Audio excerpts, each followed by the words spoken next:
Une rédaction sérieuse aurait déjà dit budgétiser depuis très longtemps. Ce n'est pas correct parce que je suis dans le privé et je sais très bien que la précarité, elle est là. Je travaille dans le groupe qui s'appelle Groupe Sud Communication. Les moyens de la RTS, nous ne l'avons pas. Les moyens du Soleil, nous ne l'avons pas non plus. Je sais ce dont je parle. Mais moi, je dis à ma rédaction, si vous voulez envoyer quelqu'un, vous n'allez pas attendre la conférence de presse de l'ANPS. Tout le monde sait que le Qatar est cher. Tout le monde en a parlé. Ça, c'est dans tout le pays, tout le monde le savait. Aujourd'hui, nous, ce que nous essayons de faire, c'est de protéger le reporter. Nous ne pouvons pas nous permettre de dire, contentez-vous de l'engagement. Si c'est l'engagement seulement que je vais prendre en charge mon journaliste, et c'est fini, que vous ne déposez pas la caution, il y a un énorme risque. Si vous avez bien écouté aussi, par rapport, j'ai dit tout à l'heure, si les chèques, parce que je ne voulais pas revenir là-dessus, mais votre question me pousse à revenir là-dessus. En 2018, on a permis aux gens de déposer même des chèques. Mais après, on s'est rendu compte qu'il y a eu des patrons de presse qui nous ont envoyé des chèques sans provision. Pas un seul centime dedans. Moi, ma bonne foi, quand vous mettez un chèque, vous me dites Sud Quotidien, vous avez mis 1 million, je n'imagine pas dans ma tête que le directeur de publication, dans son compte, il n'y a rien. Et pourtant, il a pris l'engagement d'envoyer son journaliste. C'est après vérification, une semaine, 2 semaines après, je vais regarder notre compte. Je parle avec mon gestionnaire et je trouve que tous ces chèques-là sont mis à côté. Le gestionnaire me dit qu'il n'y a rien. Mais on a géré ça d'une manière véritablement plus ou moins sérieuse et responsable. En discutant avec ces responsables-là avant de partir, et le problème il a été réglé. Sauf que si nous n'avions pas été vigilants, une fois arrivé sur place, le journaliste va lui présumer que tout est OK, que nous avons déjà reçu de l'argent alors que nous n'avons rien reçu.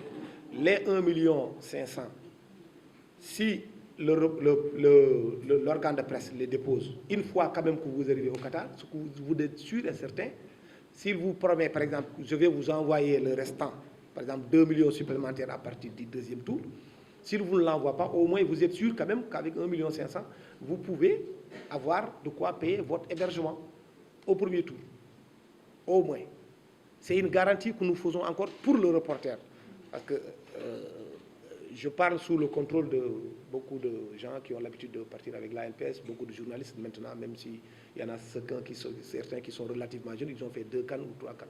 Il y en a certains qui débarquent avec un billet d'avion. Seulement, rien. Mais ça, c'est pas sérieux. Sinon, moi, je suis sénégalais.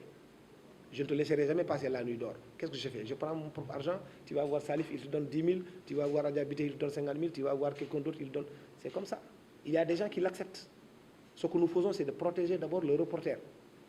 Vous déposez 1,5 million, vous arrivez, on vous restitue votre argent. Au moins, vous avez de quoi payer votre hébergement. Ce qui reste, c'est à vous de discuter avec votre organe de presse. Troisième chose, comme je l'ai dit encore, tout organe de presse, tout patron de presse savait qu'à partir du 29 mars, le Sénégal avait fini de composter son ticket. Nous sommes qualifiés. Si vous êtes dans les dispositions de partir de la Coupe du Monde, vous ne comptez pas la date du 18 d'aujourd'hui. Vous aurez dû chercher vos essences de marchandises, chercher des sponsors, chercher tout ce que vous voulez. Même le billet d'avion, encore une fois, devrait être déjà mis sur place depuis longtemps. Parce que le drame, moi, ce que je ne souhaite pas, et c'est malheureusement le cas, vous pouvez être dans un avion, je suis en siège A, lui, il est en siège B, il paye 500 000, moi, je paye 2 millions. C'est possible. Parce que l'avion, c'est pas, il ne faut pas faire comme les Sérères là. Hein. Vous attendez la veille, vous achetez un billet d'avion. Il a payé son billet à 500 000 parce qu'il l'a payé il y a de cela 1 an. Moi, j'attends la veille, je veux tout de suite rentrer dans l'avion, je vais payer mon billet à 2 millions. Et je n'aurai pas plus que lui, même siège, même repas, même truc. C'est l'avion s'ouvre. Ça, c'est un gros souci que nous avons. Malheureusement, et ça, je le comprends aussi, ça aussi, c'est lié, comme je l'ai dit dans mes propos tout à l'heure, à la précarité qu'il y a dans les médias. Mais si on veut mettre l'accent sur les précarités, c'est à vous que nous allons créer des problèmes. Hein. Moi, je ne souhaite pas ça. Encore une fois, le Qatar, ce n'est pas la Russie. Le Qatar, ce n'est pas le Cameroun. Le Qatar, ce n'est pas le Mali, ce n'est pas le Sénégal. C'est très cher.